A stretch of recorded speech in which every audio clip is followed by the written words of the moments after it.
Welcome to Matter of Opinion. Now, it's been a while since I made my intro video, and this is my first actual review, so I figured I'd start off with one of my favorite films of all time, Scott Pilgrim vs. the World. But before I begin, I have to address the books. I love the books. In fact, I own the box set and just read them again. The first half of the film follows the books almost exactly as far as the story, but makes a very sudden change right at the end. This is because the script for the movie was written well before Brian Lee O'Malley was even finished with the books. Plus, there's like 6 books. You can't fit 6 books into there. See? It doesn't work. So for this review, I'll be mentioning the books occasionally to give some backstory or drive some points that I'm making forward. But other than that, I really don't want this to become some sort of competition between the books and the movie, because I don't think it's a fair comparison. Now, I've seen this film over and over, and read through the comics twice, but the jokes are still potent, even though I know they're coming. Now, I know that a lot of comedy is personal opinion, but even so, I've not met a person who doesn't find this movie hilarious in some way.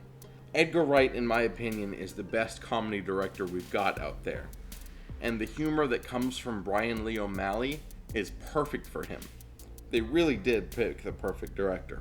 But beyond that, it's the pacing of this film that really adds to its quality.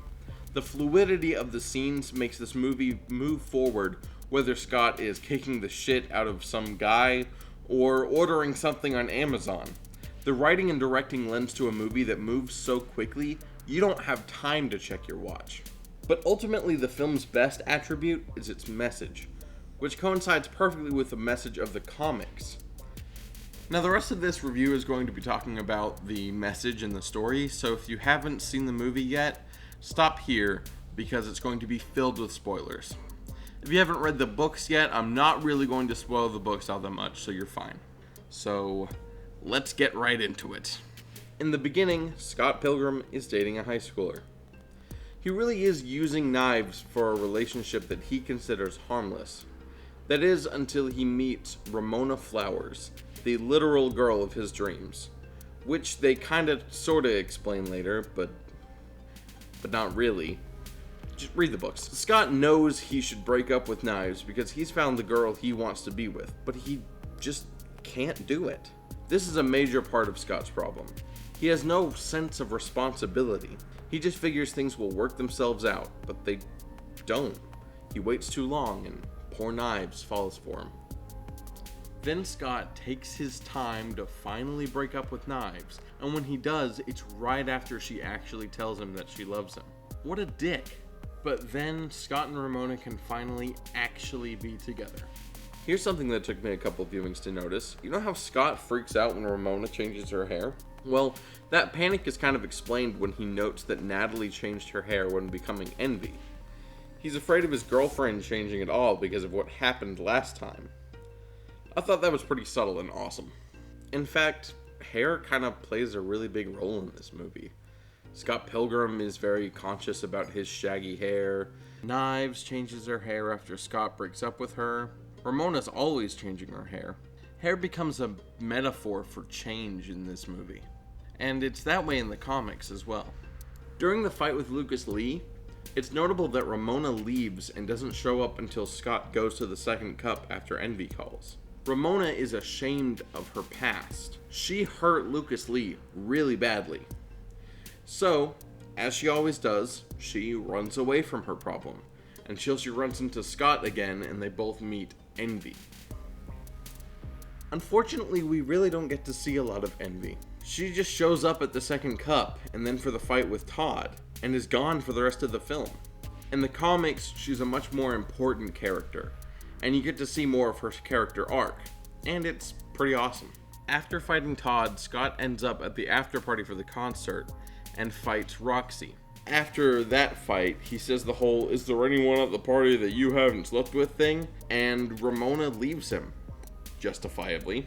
Then the Katayanagis get kind of skipped over. I mean, the fight is really epic and beautiful, and it has like one of my favorite songs in it, but we don't really learn anything about the Katayanagis. Again, book no fit. But this is a very important moment for Scott because he sees Ramona and Gideon together, and it kind of sort of breaks him. I'm going to take a second here and talk about Ramona. Ramona doesn't like to explain what happened between her and her exes. She moved to Toronto to get away from her past, but her exes ended up finding her. She can't escape from who she was, and she kind of hates herself for that. Self-loathing is Ramona's biggest weakness. Scott's problem is ignorance and irresponsibility, but hers is self-degradation. This is what pushes her back to Gideon. Gideon has this strange allure for her, and she really can't resist, especially when she's so down. Plus, there's the whole chip thing.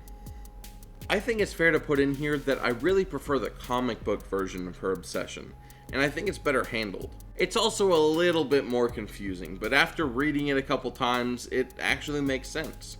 To go into more detail would spoil too much of the books, and I really think everybody should read those. Then Gideon calls Scott from the Chaos Theater, and Scott really does have his call to action, and gets it together for his finest hour, so that he can fix his precious little life and end the infinite sadness. Therefore, it's Scott Pilgrim versus the world. Or is it versus the universe? Who knows? So then he shows up for his first fight against Gideon. This first time he decides to fight for his love of Ramona. But once he understands who Gideon is, he realizes that he needs to fight for himself and earns the power of self-respect. During the first fight, he still won't admit that he was wrong when it came to cheating on Knives and Ramona. This is one of the most interesting things that I think the movie does, because this fight is vastly different from the comics. But the theme remains the same, and a lot of the events are kind of similar. Scott Pilgrim fights Gideon not because he wants to be with Ramona, but because Gideon is everything Scott was. Gideon is ignorant and arrogant. He dragged Ramona around and treated her like nothing. He used her just like Scott used Knives. Scott has to face his own demons by defeating himself. Then when Nega Scott shows up, it would be redundant for him to fight another version of himself. He just fought himself as Gideon. So Nega Scott represents the negative feelings and emotions that Scott has. And frankly, there's no real reason to get rid of those. Then comes the ending, and this is pretty controversial amongst movie fans, but I think that movie's ending is perfect. Many say that Scott and Knives should have ended up together, but I don't see why that would fit these characters. If that happens, we're back to the way things were in the beginning, and a lot of the changes that the characters went through are meaningless. Scott cheated on Knives, so why would she end up back with him? These are points that Edgar Wright makes in the commentary on the alternate ending, and I think if you get a chance, you should totally watch that, because he puts it very well and explains how they had to reshoot the ending because he wanted to change it. In the end, Ramona is willing to walk away despite her feelings for Scott. Scott and Ramona love each other, but she's so used to running away from her past and almost resorts right back to that default state. But Scott stops her, and they decide to try again. Scott and Ramona have been so many different people before that in the end, when they've dealt with their past, they really don't know who they are yet. They become whoever they're dating, and so when two people who normally just become whoever they're dating date each other, they're not really anyone. They don't know who they are. So the ending of this story is the beginning of a real relationship with these two. They can finally find out who they are and create something special. So that's what I think of Scott Pilgrim.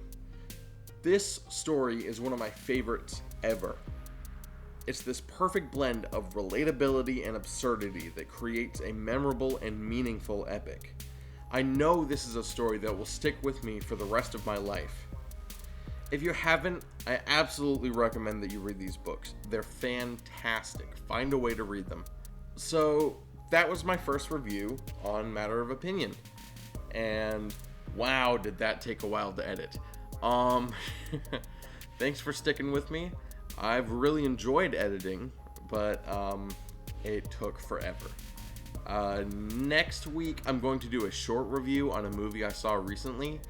But my next big review is going to go against my rules that I initially set up for myself. I'm going to make a negative review. And it's going to be something epic.